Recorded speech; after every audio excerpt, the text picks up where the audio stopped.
grand enough to don polka dot panties. Your greatest surprise planned by a girl you met in a 7th grade lunch line. I tried to hear whatever memory held you hostage for 1 second, but I blinked. Into the season. Walk with me down Woodett, I plead, on a day flecked with pale yellow, orange crunch, beige blush of autumn sighing. This time you agree. Our goal, the house of my 3rd grade twin friends halfway down the street. Your walker weaves through maple leaves, a 3-house extension to the home of friends I met when I was 4. We share unspoken amazement you've taken us this far, while I remain behind you. Observe how your black shoes and black walker paints you into this autumn landscape. Leaves and pant legs, a unison of color and wrinkled texture. This walk canvases a year ago.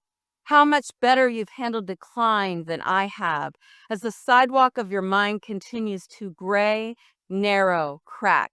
Every day is a good day, you say. Today we eat breakfast at TJ's with friends you've known for decades. Wilma shares the congestion in your head, bids you hold up your picture to hers, wants to make a toast. Let's salute each other. Syrups, honey. And together you laugh, unaware of all the sticky sweet on the sides of both your hands. Not a minute later, she lifts liquid sugar again, repeats alluring toast with her wink. And you lean your pitcher to hers. You'll keep up this ritual again and again, both the happiest at the table. This poem will be in my forthcoming collaboration with Cliff Tryons, titled There's a Rock on Martin Avenue. And it's about our father's friendships at a diner. And it was inspired by a photo, and this is the photo I took of my dad walking. And since this is a micro poetry reading session, I thought I'd also share a few of my micro photos, ekphrasis inspiration here. And so this is that photo. Sleeves. Your white blouses hang on the back of my old bedroom door for over 2 years, as if pressed cotton is ageless, immortal. Your inventory of care and artistry that defies time.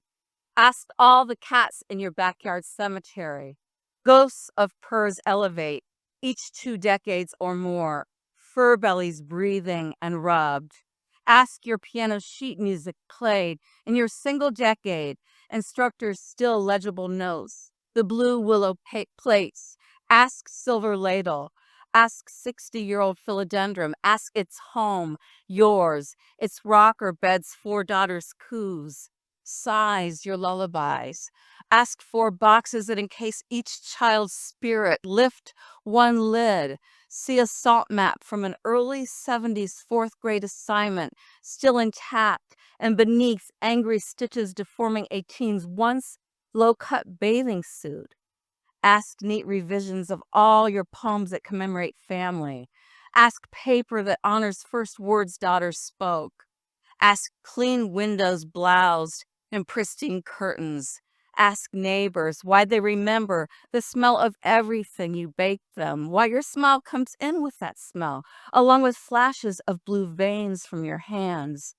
Then don't ask why you didn't get care you gave, didn't get placement that defines love and grace under your touch and precision, under your care. Don't ask why you are integument ignored. Your shingled skin pictures a burn victim. Cotton blouse would ignite deeper pain. Don't ask how quickly you became powder in that cobalt blue jar, arrested in the corner of the living room, behind your Mabel doll sitting in her miniature rocker. Don't ask about all sleeves of grief to come. Thank you.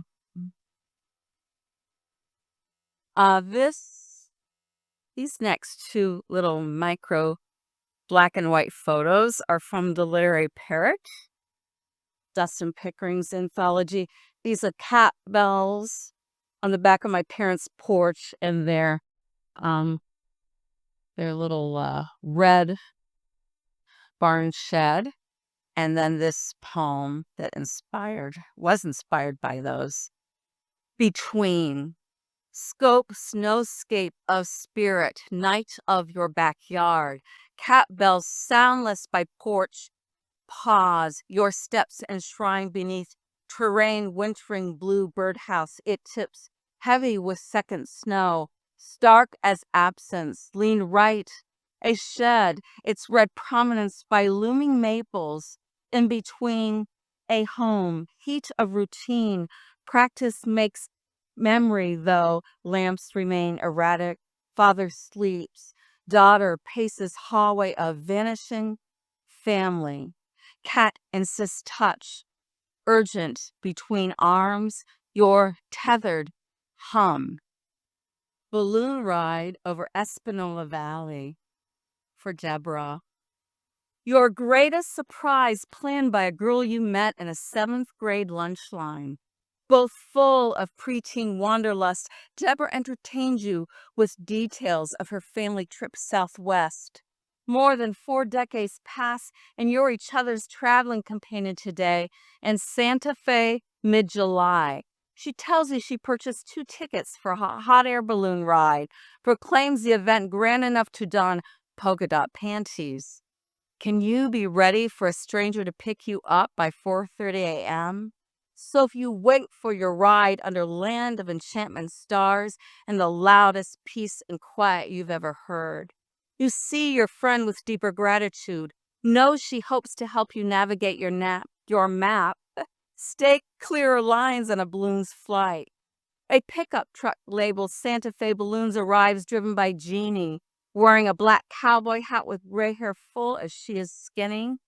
At the launch site, the balloon pilot waits with other outsiders fated to glide in a single gondola. 7, and the pilot in circular, stiff, quicker order.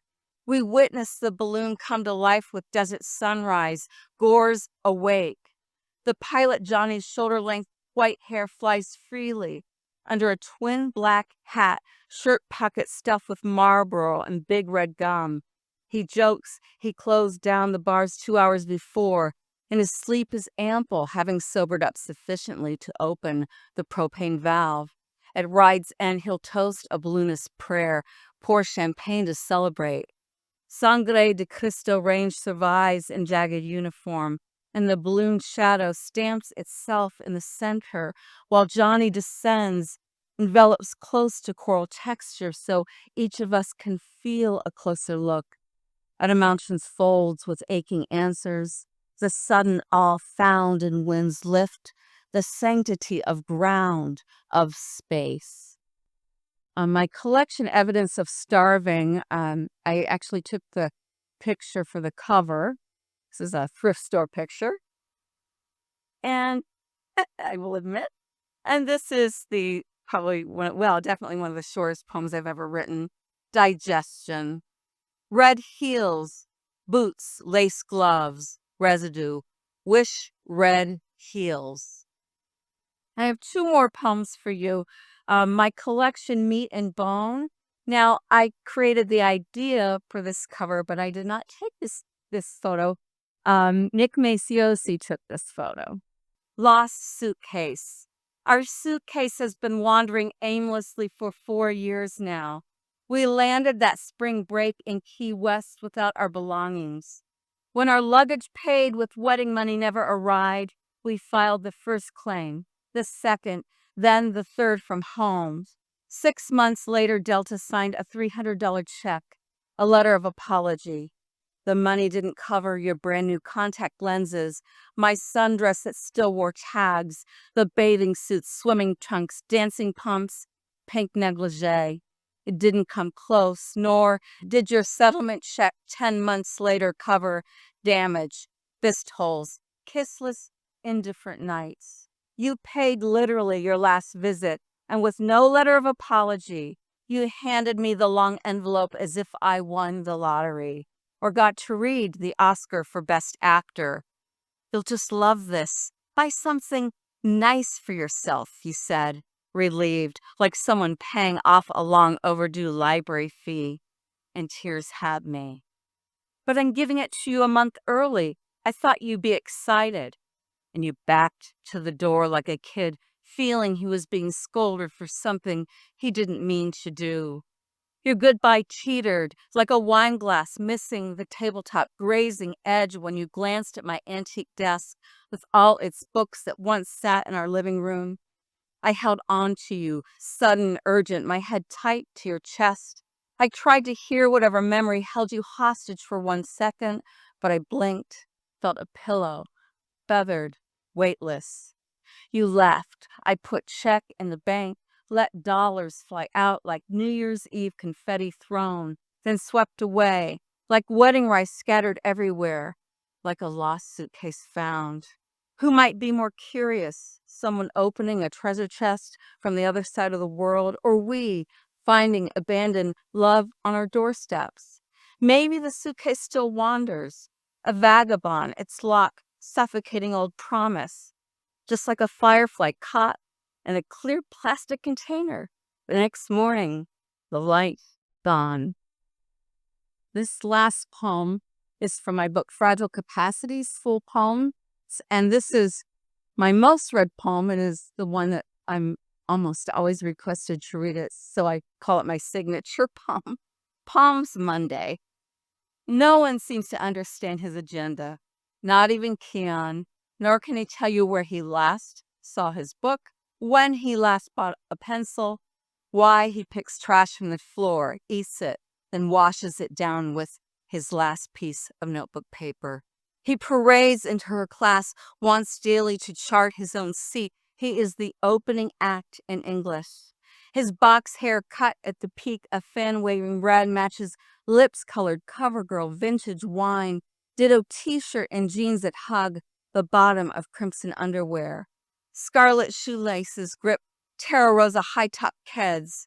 Keon struts all shades, but deodorant's the last thing he remembers to wear.